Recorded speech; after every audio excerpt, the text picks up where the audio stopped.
Eu acho curiosa a expressão que aparece no livro de Romanos, capítulo 14.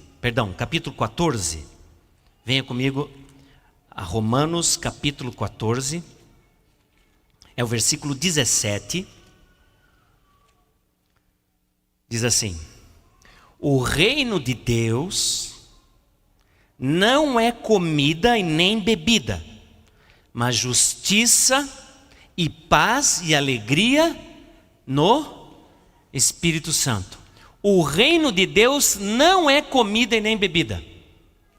Às vezes acontece de eu ser convidado para ir em alguma congregação, um grupo de pessoas ou mesmo uma palestra e falar sobre produtos. Às vezes as pessoas me convidam para falar especificamente sobre algumas coisas. Por exemplo, é uma besteirinha, para falar sobre o refrigerante. Então eu vou lá e apresento o que a gente conhece, o que está publicado sobre o refrigerante e tal, e as pessoas ficam assim: que coisa séria esse negócio do refrigerante. Que coisa preocupante. Eu não vou mais beber refrigerante. Agora eu vou somente vou beber suco natural. E não vou mais beber suco com açúcar. Pergunto para você, pensa um pouquinho antes de responder. O que mudou? Ela bebia refrigerante e agora passa a beber suco de fruta natural, sem açúcar. O que mudou? E não diga nada, porque mudou. O que mudou? Refrigerante, suco natural. O que mudou? O produto.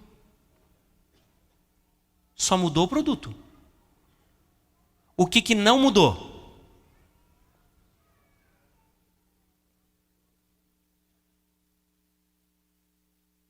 A maneira de pensar. Saiba de uma coisa: se a sua maneira de pensar não muda, você não muda um hábito. No máximo você muda um produto. E produto por produto, mudar um produto pelo outro, sem mudar a minha maneira de pensar, isso não é restauração. Isso é adequação. A Bíblia não disse que quem está em Cristo agora é uma pessoa readequada. Quem está em Cristo é uma nova criatura. E como novas criaturas, nós começamos a pensar de maneira diferente. Estava diante do casal a palavra de Deus e a palavra do inimigo. Eles só precisavam escolher a palavra de Deus. Não que tenha alguma coisa errada com a comida. O que tinha de errado com o fruto? Absolutamente nada. Qual era o problema? Desobedecer a palavra de Deus. O reino de Deus não é comida e nem bebida. Jesus disse o que importa no reino de Deus. Abra sua Bíblia comigo em Mateus capítulo 4, versículo 4 também.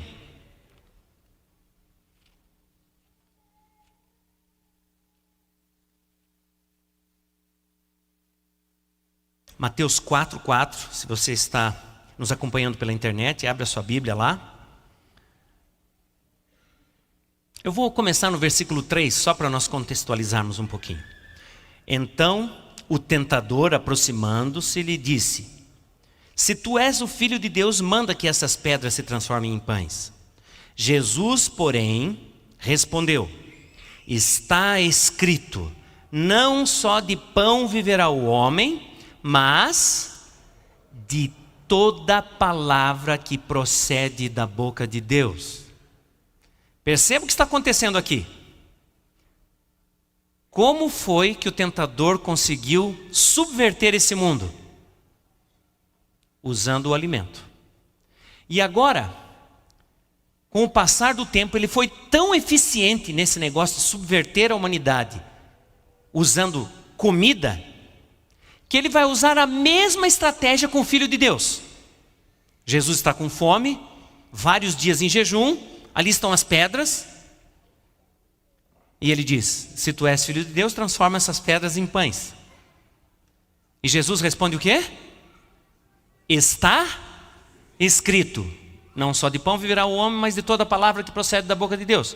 Bom, Jesus disse que está escrito. Está escrito onde? Onde está escrito isso? Se você tem uma Bíblia com referência, você já pode pesquisar aí. Está escrito na palavra de Deus. Onde na palavra de Deus? Deuteronômio capítulo 8, versículo 3. Você quer ir lá comigo? Deuteronômio capítulo 8, versículo 3. Jesus está fazendo a citação de um momento muito particular da história de Israel. Resumindo a história,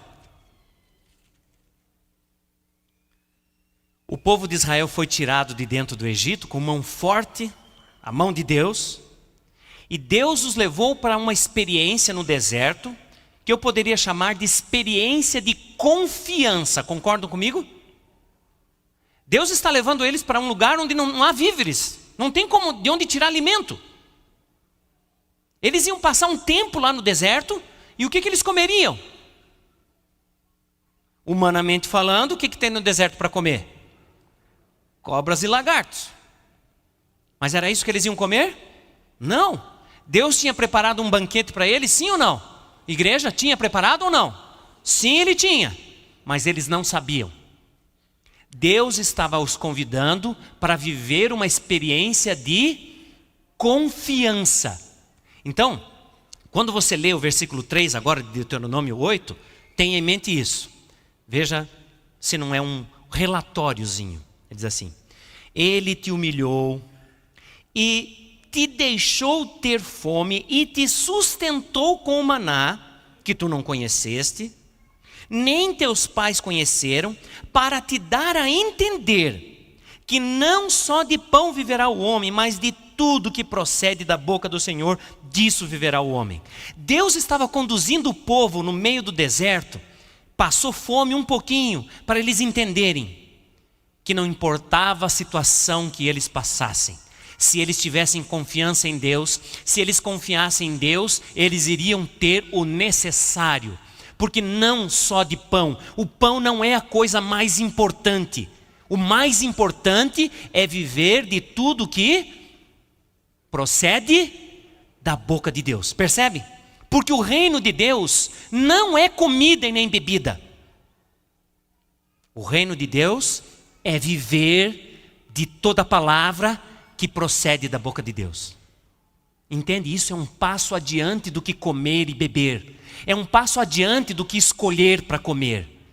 É confiança para viver de toda palavra que procede da boca de Deus.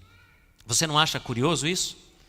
Você não acha que alguém deve ter dito assim: mas para lá, Moisés, nós vamos ficar comendo esse maná aí? E a vitamina B12? Você não acha provável que alguém disse: mas Moisés, nós precisamos de carne, Moisés. Nós precisamos de carne. Você acha que vai ser fácil ficar comendo isso todo dia? 3 refeições por dia durante 7 dias na semana? 30 dias no mês ou 365 dias no ano? Moisés, isso aí não dá. Nós precisamos do básico, que é aquele bifinho.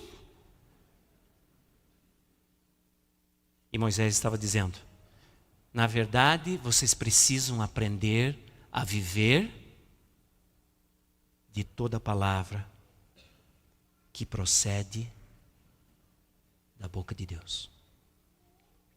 Você acha que a exigência de Deus mudou para nós hoje?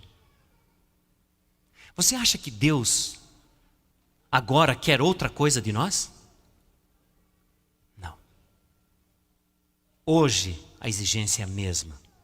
Nós, em pleno século 21, devemos viver nesse mundo de toda palavra que procede da boca de Deus. Então, primeiro nós buscamos na revelação da palavra de Deus o que Ele quer de nós. Então nós vivemos. Vivemos porque temos um propósito. Nós fomos criados para isso, para viver de toda a palavra que procede da boca de Deus. Nós estamos sendo transformados para isso, para viver de toda a palavra que procede da boca de Deus. E amigos, o propósito de Deus vai se cumprir, você queira ou não. Eu prefiro que se cumpra também em minha vida e você.